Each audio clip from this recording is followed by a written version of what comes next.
In this video I'm going to do a comparison between the RabbitAir machine and the RabbitAir MinusA2 machine. Now the RabbitAir MinusA2 sells for $549, the RabbitAir sells for $299 and two for $549, so you can actually buy two of these for the price of the RabbitAir MinusA2. The RabbitAir is of course much more modern design.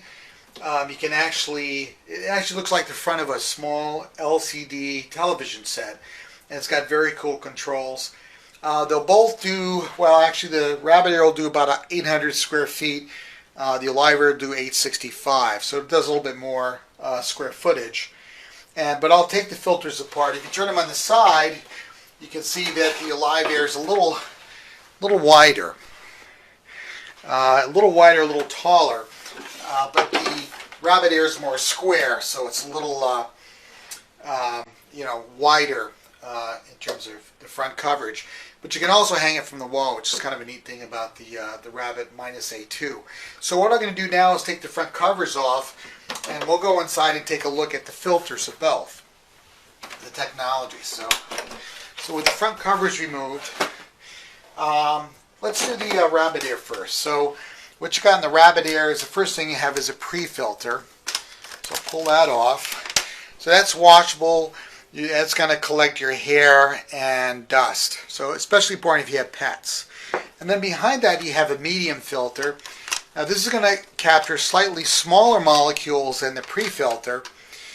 And this you'll change every 9 to 12 months as well too.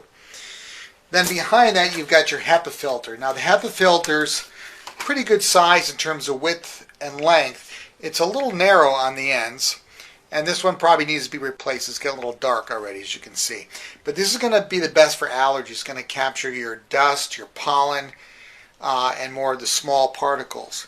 Then behind the HEPA you have customized, they call it customized filter. You get a choice of germs, pets, or different versions of this other. It's very similar to the pre-filter or the medium filter before it. And so just capturing another level of pet dander. Okay, so this is the pet one. And then behind that you have carbon. Oops. And carbon, if you can hear that, there's carbon granules inside all these little chambers.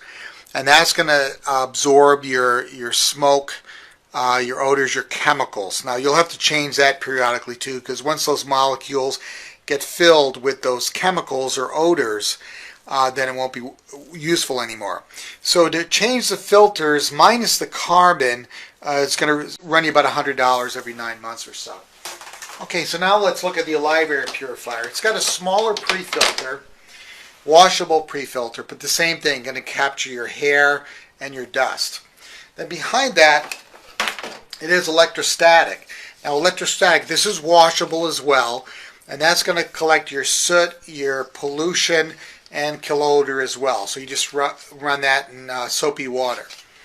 So those are your two washable filters. And behind that you got a HEPA filter. That's a good size HEPA filter. And again, that's for allergies, dust, and pollen. It's a little bit thicker than the RabbitAir. And then behind that, the carbon's actually built into it. Now to change these filters every 9 months or so, these are only $35. So you actually get the carbon and you get the HEPA in one unit. And you usually have to change both about the same time, so it's not a bad idea. It actually saves you some money by building it in. Then behind the HEPA filter you have TiO2. Now TiO2 is a nanotechnology grid, and this is going to kill your viruses, your bacteria, your germs, help prevent colds and flu, that